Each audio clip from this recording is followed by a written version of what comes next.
Morning, love. More than anybody else, Bream has constantly worked to extend the repertoire. This side. That side.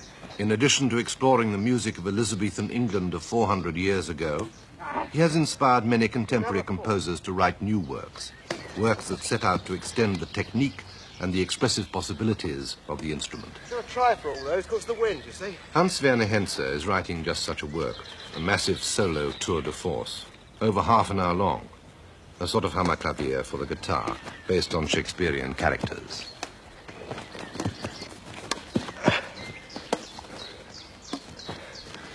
Oh, come on, Hans. We've got to make a game of it. The title, Royal Winter Music, derives from Gloucester, from the beginning of Richard III, when he says, not yet being a king, now is the winter of our discontent. And after a while in his speech he talks about a lute, he says, and listens in a lady's chamber to the lascivious pleasing of the lute. Now you go across there. And I thought, the sound we are now going to hear will be those lute noises transposed onto a modern guitar and to the hands and the skill of a modern guitar player. Great.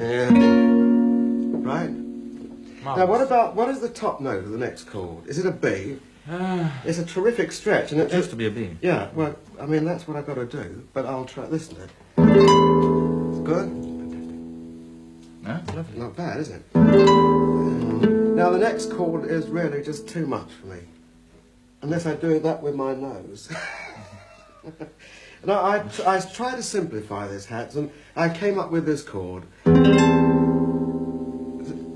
So the top note Is A, C, G, C, E.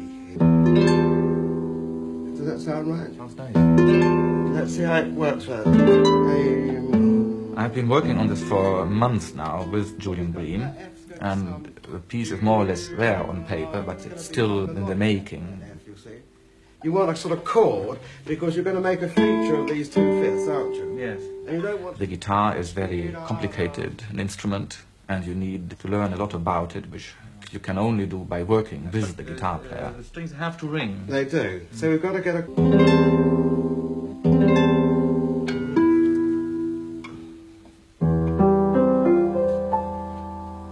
That resonant. I want you to buy it, in fact.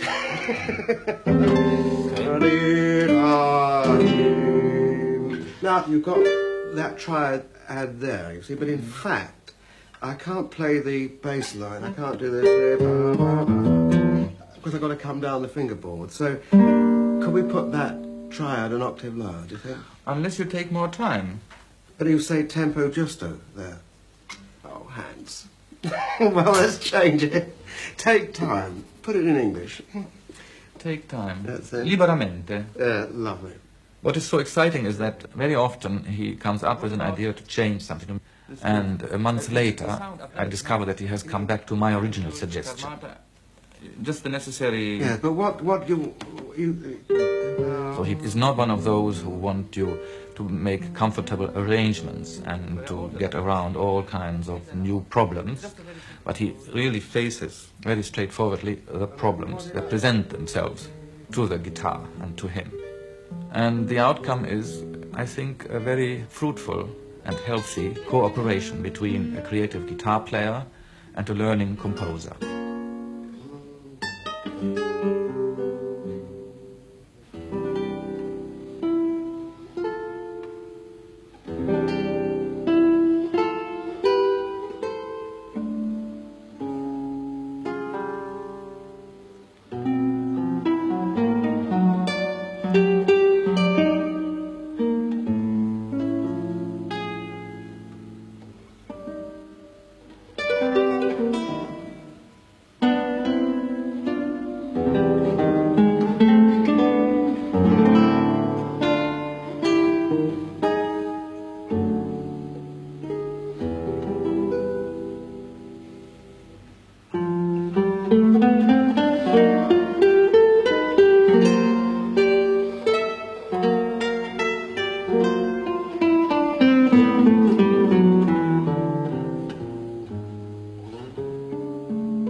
there is something fascinating about plucked sound. The plucked instruments, most of them, if not all, come from the East, and perhaps it's to do with Eastern mysticism and religious experience. But plucked sound has a remarkable quality because the actual pluck itself is the apex of the sound, and thereafter it dies. And if you are playing, say, a phrase of 6 or 7 notes, you are dealing really with 6 or 7 births and 6 or 7 deaths. We hate death and we don't know how to deal with it. So in fact, we sustain our lives as long as possible. The excitement is also in the spaces between the notes, and therein lies the poetry of plucked sound.